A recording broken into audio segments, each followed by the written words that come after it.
If there is a hell on earth, it is the lives of children in Gaza. Those are the words of UN Secretary-General Antonio Guterres at a General Assembly meeting on the ongoing conflict in Gaza.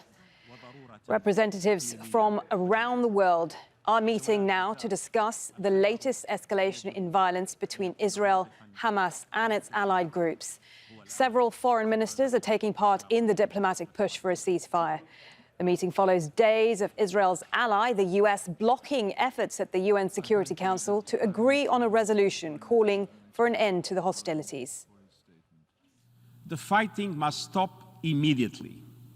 I appeal to all parties to cease hostilities now, and I reiterate my call on all sides for an immediate ceasefire. The hostilities have caused serious damage to vital civilian infrastructure in Gaza, including roads and electricity lines, contributing to a humanitarian emergency.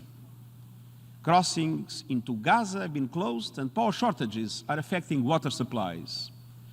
Hundreds of buildings and homes have been destroyed, damaged, or rendered uninhabitable. Airstrikes have damaged several hospitals, which were already short of supplies due to years of debilitating closures exacerbated by the COVID-19 pandemic.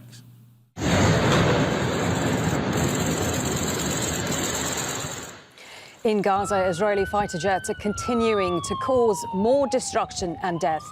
In just the past 24 hours, 2 crowded refugee camps, homes to tens of thousands of people, have come under attack. So far, 233 Palestinians, including 65 children, have been killed in the Israeli offensive, which began just last week.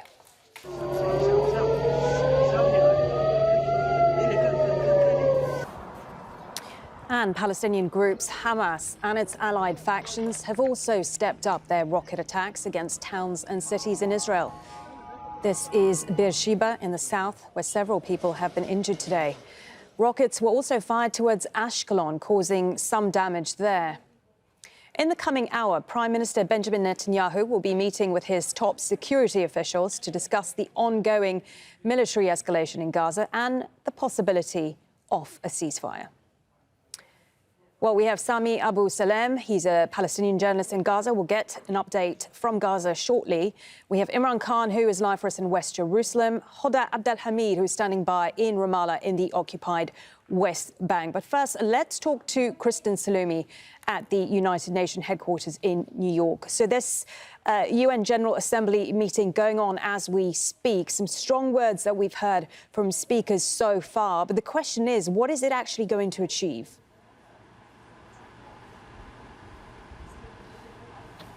That's right. Well, they are hoping, first and foremost, that it will achieve a ceasefire immediately. And we have 95 countries who have signed up to speak on this issue. Many of them have been speaking out individually. Those who are in the Security Council have been speaking out in the Council. But this is the first time that this international body has gathered since the most recent escalation in violence. And we are hearing certain themes repeat themselves. As I said, first and foremost, the call for an immediate ceasefire, also a focus on the humanitarian situation and civilian casualties. The Secretary General Antonio Guterres described what's happening in Gaza as hell on earth for children. He described attacks on journalists as extremely concerning. And he said that first and foremost, civilians must be protected. Again, these are themes that have been echoed by many of the speakers here. Also, focus on international law and some of the underlying issues that have brought the conflict to this point.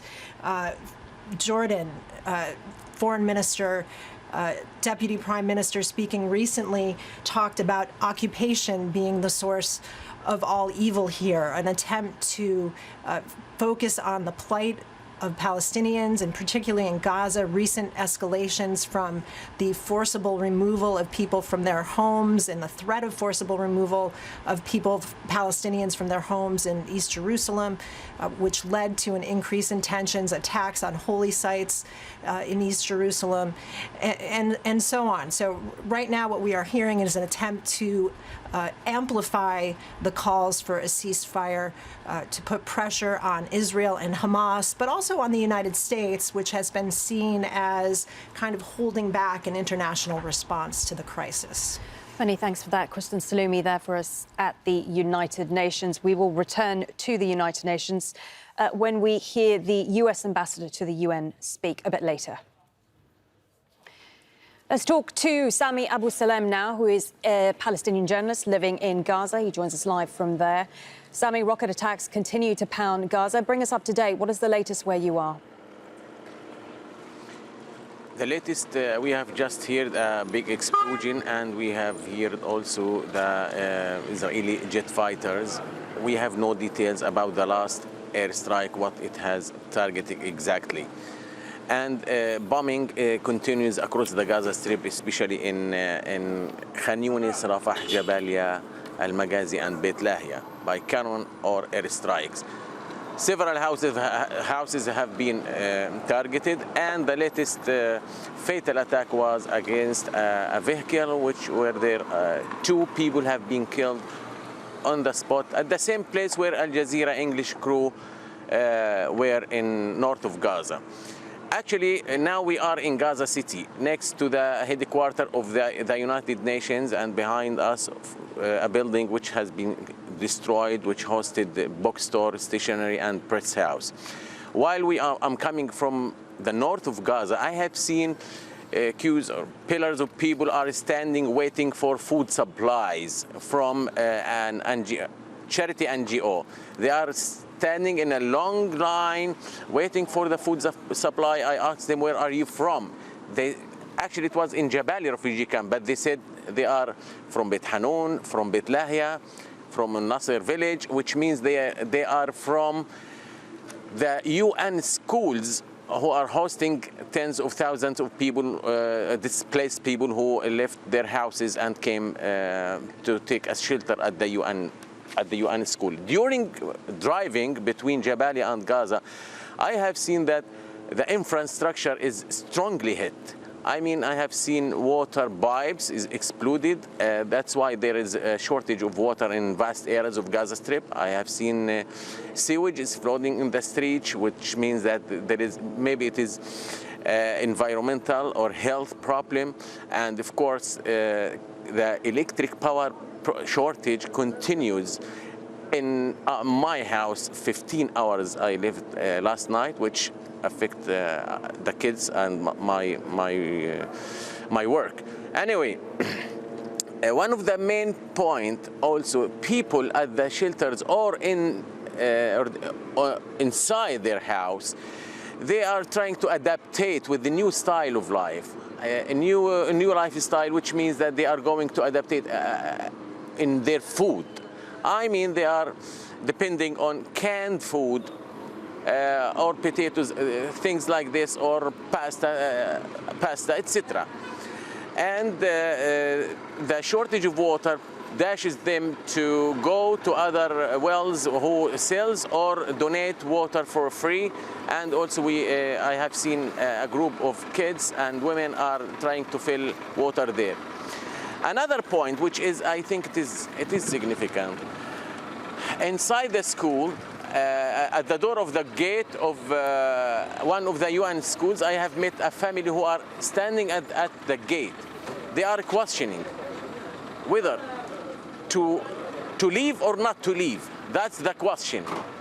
Their question, asking themselves, shall they leave the shelter and go back to their homes, which is risky, or to stay inside the shelter, which is also risky because of COVID-19, the danger of COVID-19, the danger of cleaning, the danger of social problems inside. So they are in a dilemma.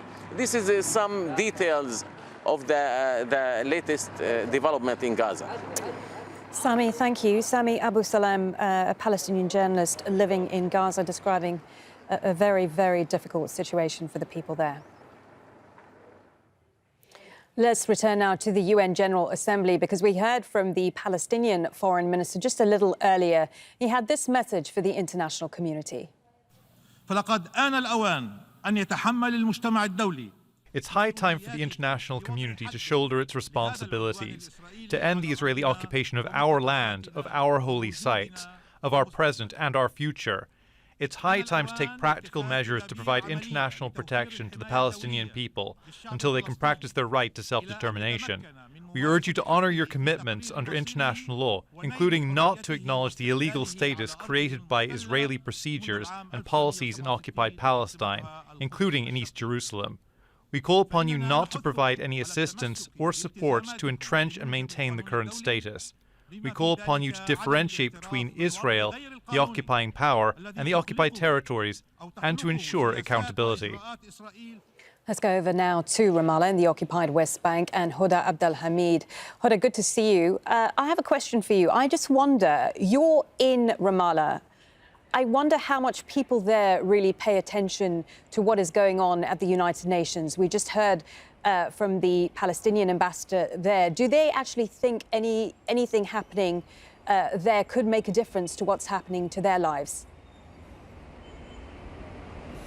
Well, the short answer would be no. I mean, they have been through this many, many times before. I mean, if you look at how many resolutions were passed since 1948, 88 of them, none of that have changed anything for the Palestinians except that life has become worse and worse and the occupation has expanded further and further. If you look at just behind me here in central Ramallah, the streets are bustling, people are going about their own lives. And in the past I have asked many times, are you listening, are you following what's happening at the UN? And they said they didn't trust anyone anymore. Basically, really, the feeling among the common Palestinian on the streets, especially the youth, those who were born after Oslo, those who were told to believe in peace, and those who were deeply disappointed by what's happening, and those who are fighting at the moment on those front lines, on those friction points between the Israeli army or the border between the occupied West Bank and Israel. Those youth don't believe in anything anymore. They actually think, many of them think, that the fighting should go on at this stage because politics have completely failed them. So it is a very difficult situation. They wouldn't be listening to what's happening now. They would want to know, they would listen if someone comes in with some firm, hard piece of news, I would say, something that really changes something on the ground. They need to see that with their own eyes. They need to believe in it for them to start believing again that peaceful means would lead anywhere. At the moment, especially if we look at all what happened under the Trump administration, when he unilaterally announced that Jerusalem was the capital of Israel, when he moved the embassy, when the Golan Heights were annexed, all of that has angered more and more Palestinians. And then all what happened during the month of Ramadan, this Israeli forces entering Al-Aqsa Mosque on one of the holiest nights for Muslims, the continuous harassing of the youth, telling them to go away, not to stand in front of Damascus Gate, which is basically an area where they just hang around, the expansion of these illegal settlements, which really flourished under the Trump administration, now the threatened expulsion of those families in Sheikh Jarrah, all of that is piling up. And the anger, I mean, we say that over and over again, but each time it actually reaches new heights. So at the moment, you have two issues here that are very important for Palestinians. What's going on in Gaza, what they see is basically random killing of Gazan civilians. They watch online, they watch on TV these buildings collapsing to the ground, the children screaming in fear. They see all of that. And then there is a real deep belief rooted among Palestinians that at the moment Israel's main aim is to really expel them as much as possible from occupied East Jerusalem, which they look at as the future capital of their state. So all of them, unless they get something concrete on the ground that changes their optics of all of that, anything that's happening at the UN is something that's happening at the UN that doesn't concern them. Many thanks for that. Huda Abdelhamid there for us in Ramallah. Let's go to West Jerusalem now and speak to Imran Khan. Imran, there's been a lot of speculation over the last few days about the possibility of a ceasefire. What are you hearing about it? Well, I'm hearing that there might be a ceasefire, there might not be a ceasefire. Basically, there is confused situation. Over the last few days, there has been a number of statements being put out by a number of different players within this conflict itself. Hamas, at the very beginning of the conflict, said if there was going to be any ceasefire, it would have to involve occupied East Jerusalem. But now they've taken a much harder line. They've said any ceasefire that takes place must involve Gaza and Gaza alone. However, what we're hearing from the Israeli side is a bit more subdued. The Israeli media seems to get very excited, saying there's pressure on Prime Minister Benjamin Netanyahu to actually bring together a ceasefire, and then he comes out with complete defiance when it comes to any talk of a ceasefire. He says this is a deterrent, and if necessary, we can conquer Hamas and Gaza. Now, there is a meeting, a very key meeting, the Security Cabinet, which is chaired by the caretaker Prime Minister Benjamin Netanyahu, who'll be speaking to various members of his Security Cabinet. It's at that meeting, which takes place in about 45 minutes' time, we think, that any potential ceasefire will be discussed. But he'll also have to have meetings with the army, with Shin Bet, the intelligence agencies, with Mossad, the foreign intelligence agencies, and then any decision to agree to a ceasefire has to be taken. But we're not going to know. And this is precedent. This is historical precedent. We normally don't hear what the results of those Security Cabinet meetings are. Now, clearly, whilst all of this is going on, there is diplomatic movement here in West Jerusalem. The German Foreign Minister has turned up with a number of other foreign ministers. They have been visiting sites where rockets have landed. The Foreign Ministry here in Israel is saying that it's a visit of solidarity, which is unusual language, but clearly at the time of conflict, a message that they want to kind of push forward. What does that mean? Are they discussing a ceasefire? Well, more than likely, that's going to be the main thing on everybody's mind. And you heard, we've also got the United Nations General Assembly going on, a very special session going on right there. You heard my colleague Christine Salumi talk about that.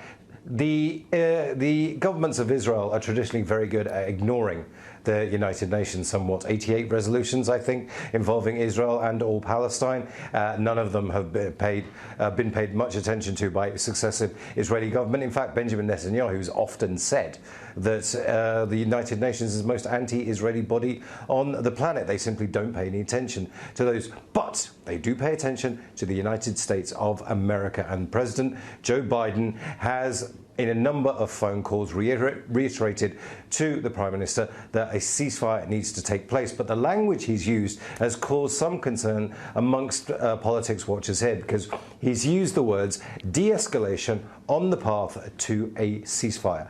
For a lot of people, that's too soft. For others, it's actually a green light for Netanyahu to continue this for as long as he possibly thinks he can either get away with or he desires. And Imran, in terms of the rockets themselves, the conflict itself, rockets into Israel from Palestine, is that still ongoing today? Yeah, absolutely. We've seen rockets coming into Ashkelon, Ashdod, and into Beersheba. But we've also seen that heavy bombardment continue from air, land, and sea from Israel. And we've been talking about this for the last few days, but it's worth just mentioning right now very quickly.